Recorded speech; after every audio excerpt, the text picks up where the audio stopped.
বিছনাত পত্নীৰ নিথৰ দেহ স্বামীৰ দেহটো আঘাতৰ চিন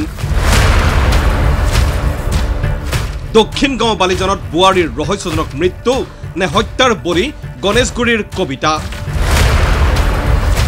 ঘটনাটো গুৱাহাটীৰ দক্ষিণ গাঁও বালিজানৰ এনেদৰেই বিছনাত পুৱা শুই থকা অৱস্থাত উদ্ধাৰ হ'ল গণেশগুৰিৰ কবিতা কলিতা স্বামী হিমান কলিতাই লগে লগেই মাতি আনে ওচৰৰ এজন ফাৰ্মাচিষ্টে ঘোষণা কৰিলে কবিতা আৰু এই সংসাৰত নাই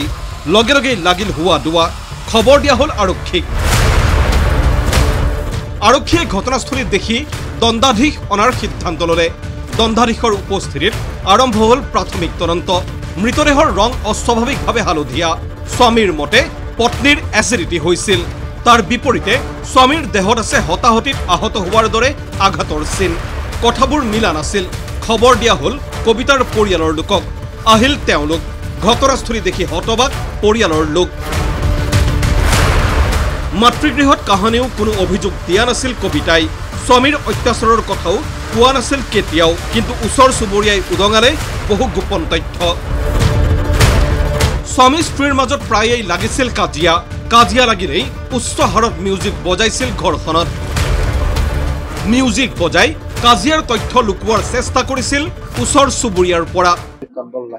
পাৰিবাৰিক কণ্ডলটো আমি ঠিক গম পোৱা নাই কিন্তু নেইবাৰৰ পৰা গম পাইছো কালিও কিবা অকণমান অন্তৰ্কল এটা হৈছে ইয়াতে আৰু বোধহয় পৰহিও কিবা এটা হৈছে আৰু নেইবাৰে কৈছে যে কিবা এটা কাজিয়া লাগিছে আমাৰ ছোৱালীজনীয়ে মাতো শুনিছে ডাঙৰকৈ তাই কিবা মন্তব্য কৰিছে এনেকুৱা আৰু মিউজিক চিষ্টেমটো ডাঙৰকৈ দি দিয়ে এই কাজিয়া লগাৰ সময়ত এইটো তেওঁলোকৰ সদায় এইটো নেচাৰ কাষৰ মানুহৰ পৰা গম পাইছো দেই কবিতাৰ পৰিয়ালৰ প্ৰশ্ন জোঁৱাই একক তোমাৰ গাতে আঘাতৰ চিন কেনেকৈ নিৰুত্তৰ জোঁৱাই হিমান কলিতা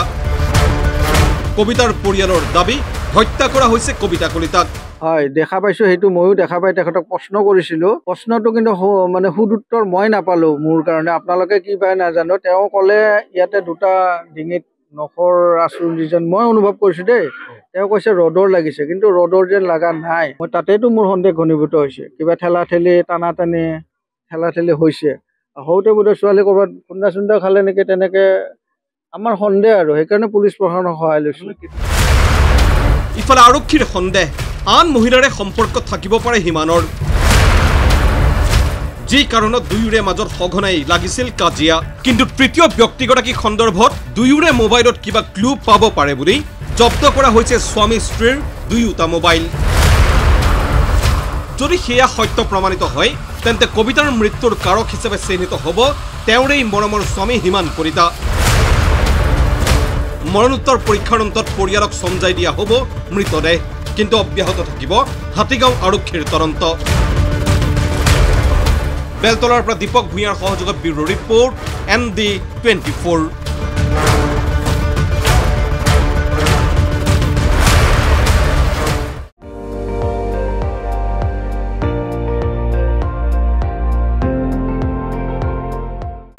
আপুনি চাই আছে ND24